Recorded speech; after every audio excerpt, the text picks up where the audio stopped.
Գիտեք, մենք դրա հետ կապված շարունակության տրամաբանության հետ կապված նույնպես մեր առաջարկությունը գրավոր կերպով փոխանցել ենք Ադրբեջանին եւ սպասում ենք նրանց։ Բայց քանի որ չեն արձագանքում, պարոն Փաշինյան, ոչ ապաշրջափակման առաջարկներին, ոչ սահմանազատման առաջարկներին, տպավորություն է, որ փակուղային իրավիճակ է։ Ես չեմ կարծում, թե փակուղային իրավիճակ է եւ մենք հետեւական շարունակելու սահմանազատումը շարունակելու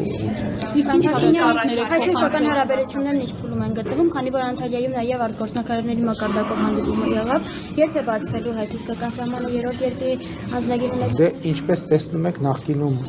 ասվածին նոր բան ավելացնելու տեղեկատվություն չկա։